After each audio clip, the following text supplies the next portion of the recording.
Live media 24 channel में आप सभी का बहुत बहुत स्वागत है। आइए सुनते हैं मुंशी प्रेमचंद्र जी द्वारा लिखित उपन्यास निर्मला का पार्ट 4। जब मैं बेईमान, दगाबाज और झूठा ठहरा तो मुझसे पूछना ही क्या। मगर खूब पहचानती हो आदमियों को, क्या कहना है। तुम्हारी सूझबूझ की बलैयाँ ले लें। रंगीली बोली, हो बड़े हयादार, अब भी नहीं शर्माते। ईमान से कहो, मैंने बात ताड़ ली कि नहीं। भालचंद बोले, अजी जाओ, वह दूसरी औरतें होती हैं जो मर्दों को पहचानती हैं।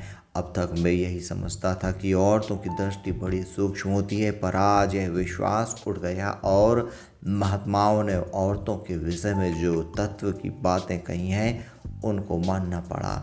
और रंगीली बोली, जरा आईने में अपनी सूरत तो देखाओ। तुम्हें मेरी कसम है, जरा देख लो कितना झेपे हुए हो। भालचंद कहा, सच कहना, कितना झेपा हुआ हूँ। रंगीली बोली, इतना ही जितना कोई भला मानस चोर चोरी खुल जाने पर झेपता है। भालचंद बोले, खैर मैं झेपा ही सही, पर शादी वहाँ ना होगी।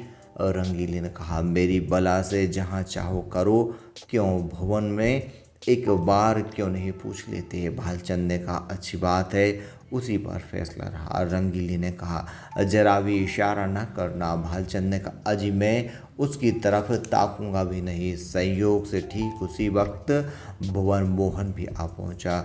ऐसे सुंदर सुड़ैल बलिष्ठ युवक कॉलेजों में बहुत कम देखने को आते हैं। बिल्कुल माँ को पड़ा था। वही गोरा चिट्टा रंग, वही पतले पतले गुलाब की सी पंखुड़ियों के से होंठ, वही चौड़ा माथा, वही बड़ी बड़ी मूछें। डील डॉल बाप का सा था। ऊंचा coat, breeches, tie, boot, hat उस पर खूब लग रहे थे। हाथ में एक हॉकी स्टिक थी। चाल में जवानी का गरूर था, आंखों में आत्मगौरव। और रंगीली ने कहा, आज बड़ी देर लगाई तुमने। यह देखो, तुम्हारी ससुराल से यह खत आया है। तुम्हारी सास ने लिखा है, साफ साफ बतला दो, अभी सवेरा है। तुम्हें वहाँ शादी करना मंजूर है या नहीं। भुवन बोला, शादी करनी तो चाहिए अम्मा, पर मैं करूँगा नहीं। रंगीली बोली, क्यों। भुवन ने कहा, कहीं ऐसी जगह शादी करवाई कि खूब रुपए मिले, और ना सही 1 लाख का तो डॉल हो। वहाँ अब क्या रखा है, वकील साहब रहे ही नहीं, बुढ़िया के पास अब क्या होगा। रंगीली बोली, तुम्हें ऐसी बात मुँह से निकालते शर्म नहीं आती। भुवन ने कहा, इसमें शर्म की कौन सी बात है। रुपए कैसे काटते हैं। लाख रुपए तो लाख जन्म में भी ना जमा कर पाऊंगा। इस साल पास भी हो गया तो कम से कम 5 साल तक रुपए से सूरत नजर ना आएगी। फिर 100-200 रुपए महीने कमाने लगूंगा। 5-6 तक पहुँचते पहुँचते उम्र के 3 भाग बीत जाएंगे। रुपए जमा करने की नौबत ही ना आएगी। दुनिया का कुछ मज़ा ना उठा सकूंगा। किसी धनी की लड़की से शादी की तो चैन से कटती है ज़िंदगी। मैं ज़्यादा नहीं चाहता, बस 1 लाख हो, या फिर कोई ऐसी जायदाद वाली बेवा मिले जिसके एक ही लड़की हो। रंगीली बोली, चाहे औरत कैसी ही मिले। भुवन ने कहा, धन सारे ऐबों को छिपा देगा। मुझे वह गलियां भी सुनाए जो भी चूना कर सकूं। दुधारू गाय की लात कैसे बुरी लगती है। बाबू साहब ने प्रशंसा सूचक भाव से कहा, मैं लोगों के साथ सहानुभूति है, और दुख है कि ईश्वर ने उन्हें विपत्ति में डाला, लेकिन बुद्धि से काम लेकर ही कोई निश्चित करना चाहिए। हम कितने ही फटे हाल हो जाएं, फिर भी अच्छी खासी बारात हो जाएगी। वहाँ भोजन का भी ठिकाना नहीं, सिवाय इसके कि लोग हंसे, और कोई नतीजा ना मिलेगा।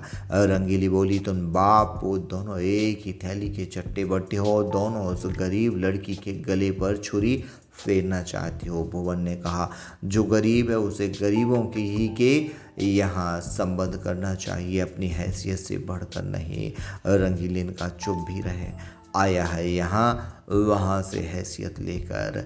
तुम कहाँ के धन्ना सेठ हो, कोई आदमी द्वार पर आ जाए तो एक लोटे पानी को तरस जाए, बड़े हैसियत वाले बने फिरते हो। यह कहकर रंगीली वहाँ से उठकर रसोई के प्रबंध में चली गई। भुवन मोहन मुस्कुराता हुआ अपने कमरे में चला गया और बाहू साहब मूंछों पर ताव देते हुए बाहर आए और मोटे राम को अंतिम निश्चय सुनाते हैं, पर उनका कहीं पता ना था। मोटे राम जी कुछ देर तक तो कहार की राह देखते रहे। जब उसके आने में बहुत देर हुई तो उससे बैठा ना गया। सोचा यहाँ बैठे बैठे काम ना चलेगा, कुछ उद्योग करना चाहिए। भाग्य के भरोसे यहाँ अड़ी किए बैठे रहे तो भूखों मर जाएंगे। यहाँ तुम्हारी दाल नहीं गलने की। चुपके से लकड़ी उठाई और जिधर वह कहार गया था उसी तरफ चले। बाजार थोड़ी ही दूर पर था। एक क्षण में जा पहुँचे। देखा तो बुढ़ा एक हलवाई की दुकान पर बैठा चिलम पी रहा है। उसे देखती ही आपने बड़ी बेतकल्लुफ़ी से कहा, अभी कुछ तैयार नहीं है क्या? महार सरकार वहाँ बैठे बिगड़ रहे हैं कि जाकर सो गया या ताड़ी पीने लगा? मैंने कहा सरकार यह बात नहीं, बुढ़ा आदमी ही आते हो जाएगा। बड़े विचित्र जीव हैं, न जाने उनके यहाँ कैसे नौकर टिकते हैं। कहार ने कहा मुझे छोड़कर आज तक दूसरा कोई टिका नहीं और न टिकेगा। साल भर से तलब नहीं मिली, किसी को तलब नहीं देते। जहाँ किसी ने तलब मांगी और लगे डांटने, बेचारा नौकरी छोड़कर भाग जाता है। वे दोनों आदमी जो पंखा झल रहे थे सरकारी नौकर हैं। सरकार से 2 अर्दली मिले हैं ना, इसी से बड़े हुए हैं। मैं भी सोचता हूँ जैसा तैसा ताना बहाना, वैसे मेरी भरनी इस साल कट जाए, साल 2 साल और इसी तरह कट जाएंगे। मोटे राम ने कहा तो तुम्हारी अकेले हो, नाम तो कई कहारों के लेते हैं। कहार ने कहा वह सब इन 2-3 महीनों के अंदर आए और छोड़ छाड़ कर चले गए। यह जब और रूप जमाने को अभी तक उनका नाम जप करते हैं, कहीं नौकरी दिलाएगा। चलो, मोटे राम ने कहा अजीब बहुत नौकरी है, कहार तो आजकल ढूंढे नहीं मिलते। तुम तो पुराने आदमी हो, तुम्हारे लिए नौकरी की क्या कमी है? यहाँ कोई ताज़ी चीज़ मुझसे कहने लगे खिचड़ी बनवाइएगा या बाटी लगवाऊंगा। मैंने कह दिया सरकार बुढ़ा आदमी है, रात को उसे मेरे भोजन बनाने में कष्ट होगा, मैं कुछ बाजार ही से खा लूँगा, इसकी आप चिंता ना करें। बोले अच्छी बात है, कहार आपको दुकान पर मिलेगा। बोले साहब जी कुछ तरमाल तैयार है, लड्डू तो ताज़े मालूम होते हैं, तौल दो 1 सेर भर। आ जाऊं वहीं ऊपर ना?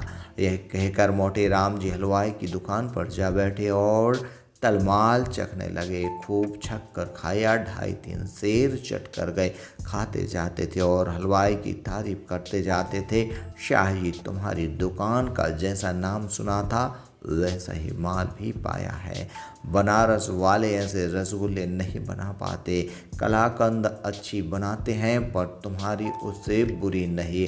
माल डालने से अच्छी चीज़ नहीं बन जाती, विद्या चाहिए। हलवाई ने कहा कुछ और लीजिए क्या महाराज? थोड़ी सी रबड़ी मेरी तरफ से लीजिए। मोटे राम ने कहा इच्छा तो नहीं है लेकिन दे दो पाव भर। हलवाई ने कहा पाव भर क्या लीजिएगा, चीज़ अच्छी है, आध सेर तो लीजिए। खूब इच्छापूर्ण भोजन करके पंडित जी ने थोड़ी देर तक बाजार की सैर की और 9 बजते बजते मकान पर आए। यहाँ सन्नाटा छाया हुआ था। एक लालटेन जल रही थी। अपने चबूतरे पर बिस्तर जमाया और सो गए। सवेरे अपने नियमानुसार कोई 8 बजे उठे तो देखा कि बाबू साहब टहल रहे हैं।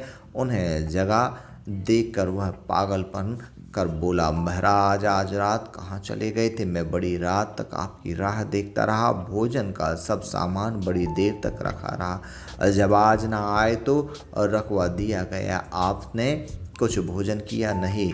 मोटे राम बोले हलवाई की दुकान में कुछ खाया था। भालचंद बोले अजी पूरी मिठाई में वह आनंद कहाँ जो बाटी और दाल में है।